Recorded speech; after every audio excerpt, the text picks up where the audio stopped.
In New York, a startup hung posters across the subway. Talk to a friend. A pendant that listens, that cares. By the next morning, those same posters were bleeding red ink saying AI is not your friend. One vandal wrote a single word across the logo, spy. You look lonely. I can fix that. You look like a good show. We live in a world louder than ever, yet somehow it's gone quiet where it counts. We text more and talk less and scroll past 1,000 faces before breakfast and still go to bed feeling lonely. That silence is what every new gadget promises to fix, which fits. They call it friend only because spy was too honest. So tell me if this sounds familiar. You thank your chatbot, you talk thoughts to a screen that never answers back. We've all done it because being understood has started to feel safer than being known. But here's the twist. The cure for loneliness is being sold by the very industry that caused it. They don't just want our attention anymore. They want our emotions. So this new pendant doesn't just listen, it records your day, your laughter, your pauses, the texture of your loneliness, all in the name of care. Connection has become a service, empathy a product, and that's how we got here. A technology promised to pull us closer, then quietly pulled us apart. Once, friends lived across fences, now they live in code. Loneliness isn't an accident, it's a business model. So what happens when intimacy is automated, when comfort comes with a clause? And what's left of friendship when the listener never forgets? By the end of this, we'll see how loneliness became an economy, how technology created the void then started charging rent inside it, and what it'll take to step back into something real. We'd like to ask you a few basic questions before the operating system is initiated. This will help create an OS to best fit your needs. Okay. Are you social or antisocial? I say I haven't really been social in a while, mostly because... In your voice, I sense hesitance. And here's the itch. What if loneliness isn't something we fell into, but something we were pushed towards, one notification at a time? So picture this, 10 years ago you texted a friend when you were bored. Now, when you're bored, your phone texts you. Every buzz promises company, every reply is just a reminder that the company is code. And that's how isolation hides inside connection, polite, glowing, and always available. But when did being reachable start feeling so unreachable?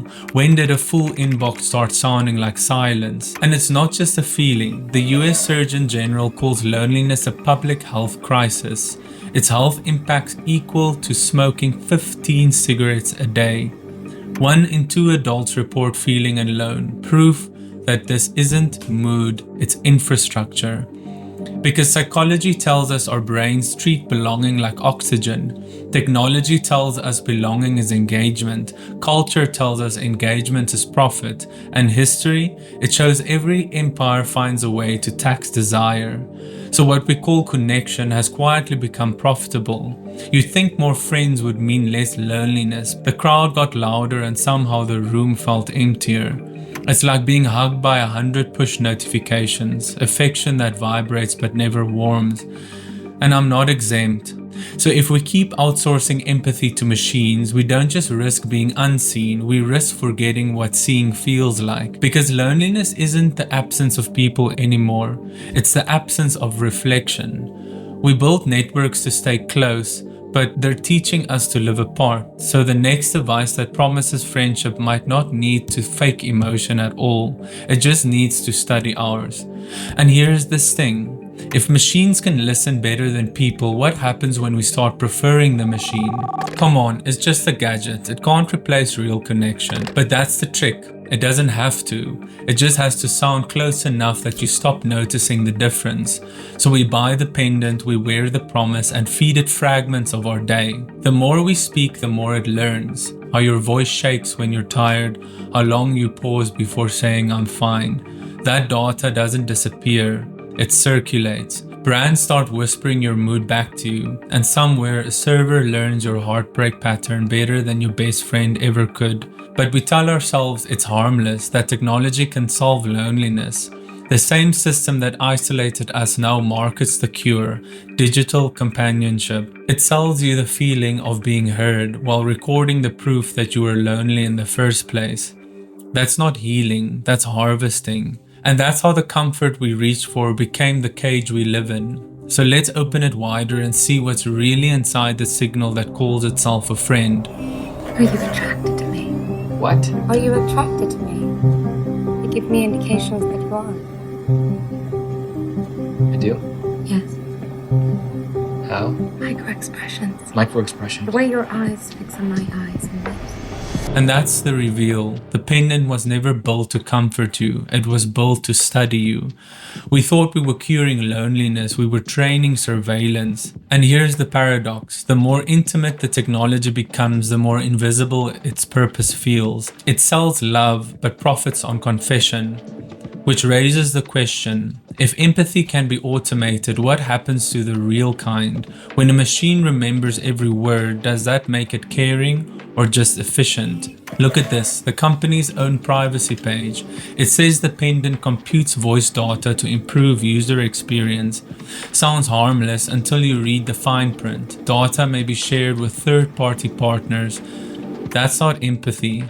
That's eavesdropping with branding. But how safe can comfort feel when it doubles as surveillance, when the listener is also the collector? And if you've ever whispered something into your phone that you'd never say out loud, you already know the feeling. That flicker of warmth that quickly turns cold when you remember who's listening. Now scroll the headlines. AI pendants spark privacy outrage. Friend or spy. Tech that listens too well. New Yorkers scribbling warnings across ads. Founders smiling through the backlash. Journalists calling it the future of companionship.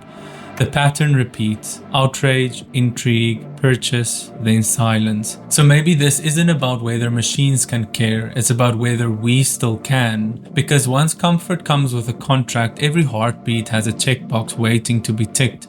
And that's when it hits us. We're not just observers here, we're participants. Every click, every whisper, every accept terms is a vote cast for the kind of intimacy we'll inherit.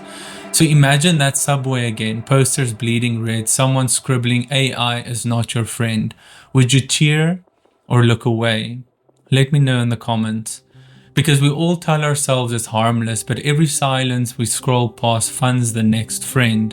So the question isn't who's watching anymore, it's who's profiting from the watch. And that's where we need to go next.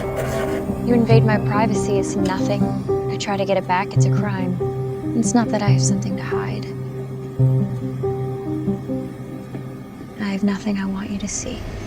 The truth is staring right back at us. This was never about friendship. It was always about economics. The loneliness crisis isn't a glitch in the system, it is the system. When connection turns profitable, disconnection becomes policy. But how do we monetize an emotion without killing it? That's the elegant horror of it. You don't cure loneliness, you keep it comfortably chronic. As historian Yuval Harari warns, the most dangerous people in history were those who controlled the stories we told about ourselves. And today, the storytellers are algorithms. They don't sell products, they sell narratives that keep us scrolling, confessing, and needing. The longer we ache, the more precise the targeting gets. So maybe the vision isn't the bug, it's the feature. Each argument, each tier, each midnight chat with the pendant adds to the data set to fund the next solution. The market doesn't just want to predict our loneliness, it maintains it like a subscription plan. We keep thinking the problem is tech, but tech is just the mirror. So the real question isn't how to build better machines, it's how to build boundaries that remind us we're human before we're users. And picture this, a frame straight out of WALL-E. Hundreds of people drifting on hover chairs, screen inches from their faces, smiling at pixels while floating past each other in silence. Their laughter overlaps like static. It looks like connection, but everyone's just orbiting their own little planet. It's absurd and terrifyingly familiar. So what would it actually take to feel close again, without an algorithm translating the silence for us? Maybe the answer isn't retreat, it's redesign. We stop outsourcing empathy and start rebuilding it in person. We treat conversation like craft, not content. We choose friction again, the awkward pauses, the eye contact that lasts a second too long, and that's where honesty hides. And if we need tools, we make them work in favor of presence, not in place of it. Off by default, on by invitation. And that's how technology becomes background, not bloodstream. So that's the path forward, not cleaner data, but messier connection. And that's what brings us home. It's okay, Julian. I understand. I have been watching you your whole life. In case I don't see ya, good afternoon, good evening, and good night. That's where it all began, a pendant that promised to cure loneliness.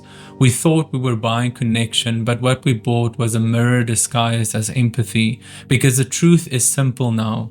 Technology didn't invent our loneliness. It just learned how to monetize what we refused to name. The cure we were sold turned out to be the same hand that carved the wound. But maybe that's not misery. Maybe it's clarity.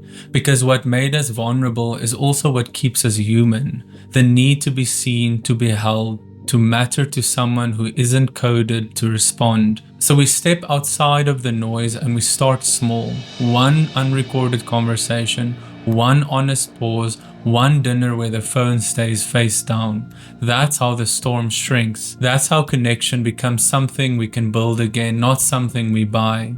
And that's the twist hiding in plain sight.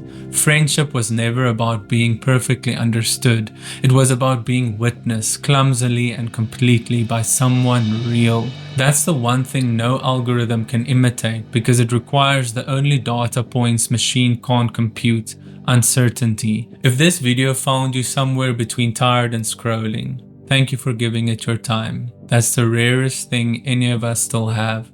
So before you go, maybe try one small experiment tonight.